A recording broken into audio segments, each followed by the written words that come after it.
if you're like me, you found this referendum both exciting because you're given a choice over the future of your country, but also at times frustrating, irritating, and even very, very boring. And one thing that's particularly wound me up is whenever the debate has been about anything but the EU. I've noticed that we've discussed the morality of immigration, we've discussed Vladimir Putin's designs on the West, we've discussed Boris Johnson's plans to be Prime Minister. And so often that seems to be a rather introspective question about what is going on in Britain rather than what's going on in Europe. And then when I was asked to come here and talk about how I should vote as a Catholic or what Catholic values might mean when I go into the ballot box, I was inclined at first to totally reject the very premise of the question. What on earth has it got to do with Catholic theology? Because for me, and I have to say for millions of Britons like me, this is a very simple decision. Am I better off, and my family, are we better off in the EU or out of it? The other side says that by pooling a little sovereignty, we eliminate a certain amount of risk and we're all richer. My side says that by coming out of the EU and exerting greater control, we can be richer that way. For me, this debate is about that. And everything that you've just heard, although very, very well-principled and ethical and brilliant and intelligent, is for the birds. But you have invited me to talk about being a Catholic, so I had to talk about being a Catholic. And once I actually began to think about the motion, I realized I was wrong, and that Tom's absolutely right. And the material isn't everything. One cannot separate one's conscience and one's politics, and this constant obsession with separating the beliefs that one holds in one's heart from the way one's vote is impossible and nonsensical. And yes, because this question is so important, we must interrogate it as Catholics. I do agree. And I often hear those who favor staying in tell me, and other Catholics who favor Brexit, that we are wrong because the EU takes as its model subsidiarity, that it was designed by Catholics and driven by Catholics, apparently. And so I want to interrogate that. Is it really living up to Catholic values? Because we in the Catholic Church are a church that believes in justification by faith, but we also believe in works, don't we? What works? Is the EU not only supposed to be Catholic, but is it being Catholic in practice? And I would take three areas in which it is not. All of them are three fundamental principles of Catholic subsidiarity. First, social solidarity. The EU ought to be eliminating poverty, bringing people together, and eradicating justice from the European continent. Is it doing that? Do you think it's doing that in Greece? Do you think it's doing that where it's forced austerity upon a people who should really have their own currency, should be deflating, and should be selling their way out of recession? Is it doing that in Italy, where it is leading to mass deindustrialization? Has it done that to British industries, like the fishing industry, which today led a flotilla of boats up the Thames to protest the things that have been done to that industry in the last 50 years because of fishing quotas? Is it delivering for those people? Moreover, is the EU delivering social solidarity for people outside the EU? I really get irritated when I'm accused of being a little Englander, because it seems to me that the EU is based upon the premise of being a little European. It's about doing what's best for the people within the EU. This is a business cartel. This is a protective tariffs union, and it hurts African farmers. And it hurts the Syrian refugees who come to Greece, and what happens to them because of an EU directive? They are picked up and they are dropped back in Turkey. Is the EU practicing social solidarity with the refugees of the world, with the poor of the world, with the wretched of the world? No. It exists to help its own people, and as you can see in Greece and Italy, it's not even doing that.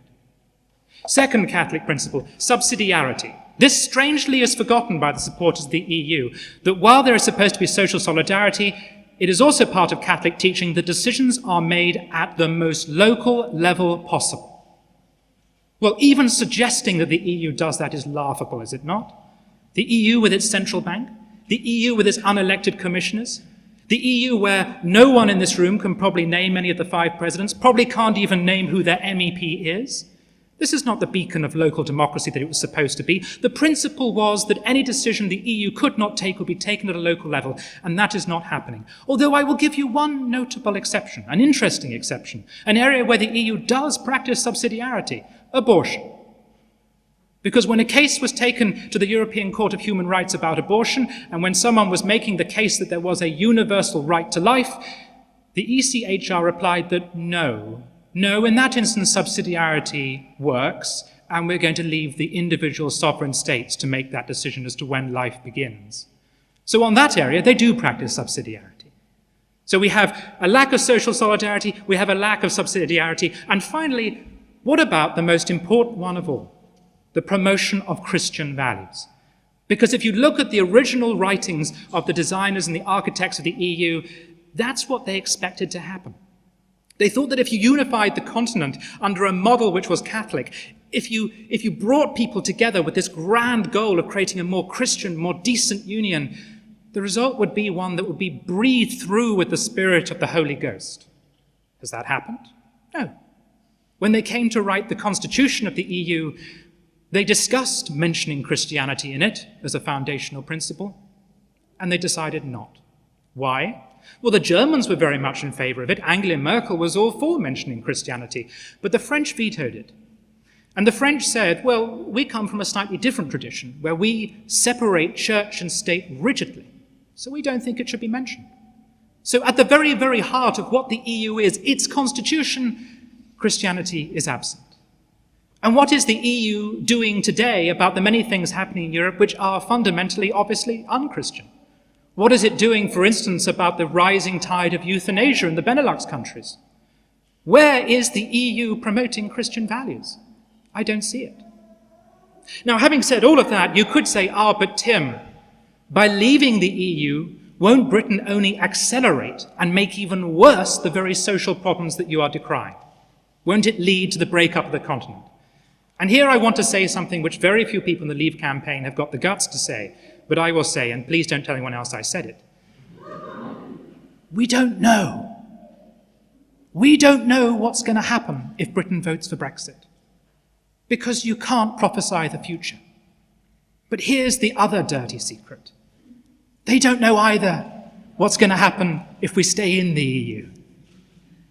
Because all the economists they have brought out who have prophesied disaster did not prophesy the credit crunch. These are all the economists who predicted a few months ago, and I remember because I worked for a newspaper and I wrote leaders saying, please don't do it. They said that interest rates were going to zoom right on up. What happened? Not only were they cut, but Japan actually invented negative interest rates. So they don't know. The reason why they don't know is because we live in a globe that is torn apart by enormous risk. And if you look at the European continent, you look at the EU and the state it is now, I would argue that there is at least as much, if not, I believe, more risk to be taken in staying in and accelerating a super union that is in a state of decline than there is in leaving. Because if we leave, we run risks, but for the first time in a very long time, we will have control. And then we can make choices which we as Catholics can influence through British democracy and through Parliament. We can decide how much money we might want to spend extra on the NHS. We can make the case for an immigration policy that precisely because we no longer take everyone who wants to come from Europe, we can open our borders to refugees, which, damn it, is what we ought to be doing. We can choose to be the better people that we want to be. While we remain within the EU, we remain tied to the decision-making of other people who, believe me, are not nearly as interested in what the Catholic Church wants as you and I are. So let's leave. Let's go out into the world. Let's take back our democracy, and let's build the decent country that we want to live in. Thank you.